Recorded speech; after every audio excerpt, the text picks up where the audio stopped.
Finally tonight, as the end of summer nears, a public garden in Michigan that evolves with the seasons thanks to its meticulous design and an army of volunteer gardeners. John Yang went to Detroit for our Arts and Culture series, Canvas.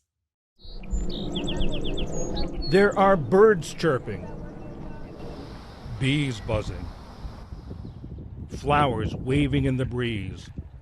Tucked away on Detroit's Belle Isle, just minutes from downtown, sits a 3-acre public garden. It's tended to by a grounds crew that is almost entirely made up of volunteers. I would say it's one of the retirement loves of my life.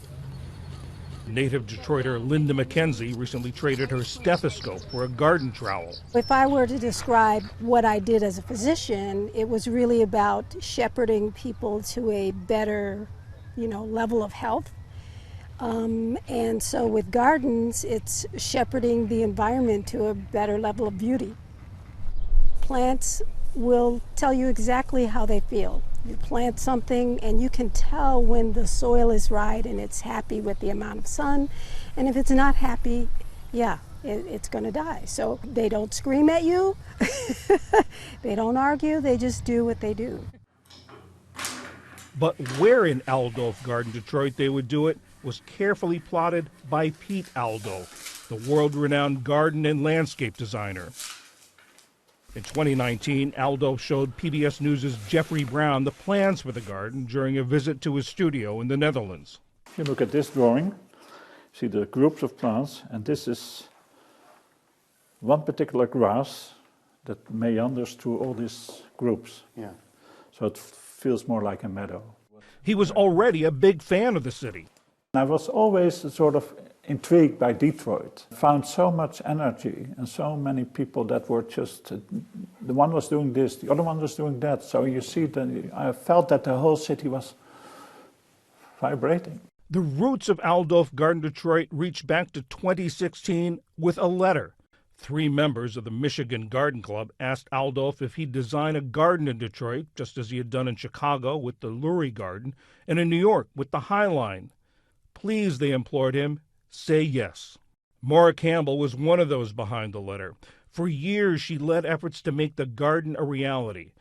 She died last year, but her husband, Duncan, was there every step of the way, including for Aldolf's first visit in 2017. We called it our first date. So we picked him up at the airport and we drove him all over Detroit, southwest Detroit, the train station, the depopulated east side of Detroit, and he fell in love with Detroit.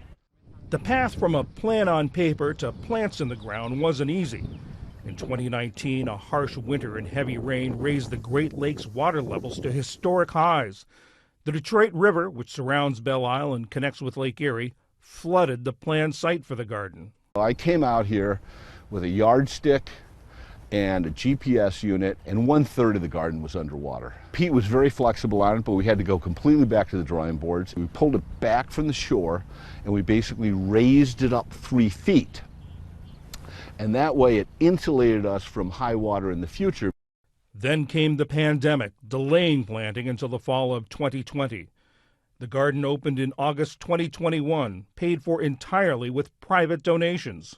There are 4 distinct areas: the main garden, a rain garden, the bird border, and the meadows.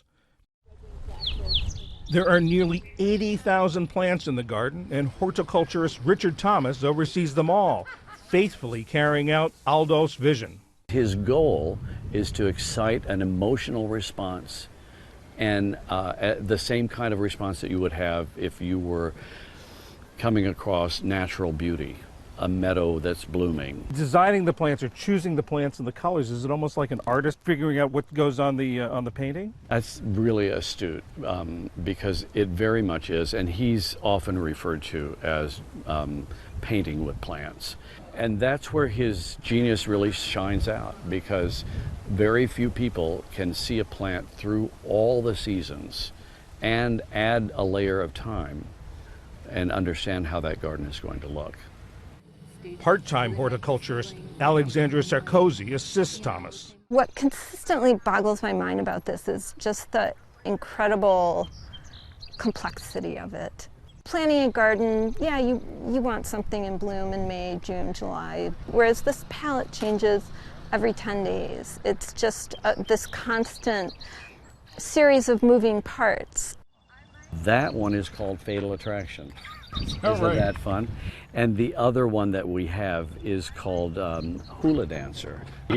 Great named plants. And this Dahlia purpurea, which is a prairie plant, and it's just finished blooming, plus Fatal Attraction, the echinacea, and then there is an accidental butterfly weed plant with Asclepias tuberosa right there. You say that's accidental. What do you mean? It's seeded here, but its color matches the intensity of everything else that's here, and when it's all in bloom together, it's fiesta time.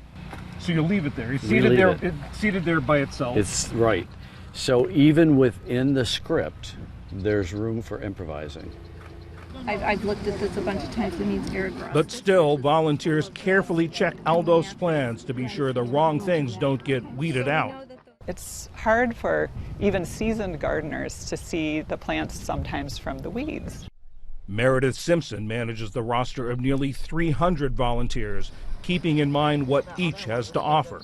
We have all kinds of activities for our volunteers. Not everyone is a gardener. Some folks love to mow lawns. They're our amazing green team. We have folks that will work on pathways. Maybe they can't bend down and work in the soil.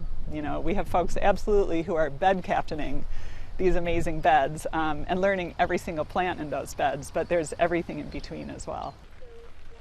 As the day draws to a close, volunteers gather to take a look at the results of their labors with spot quizzes thrown in. Do you say Culver's root? Well, then you were right.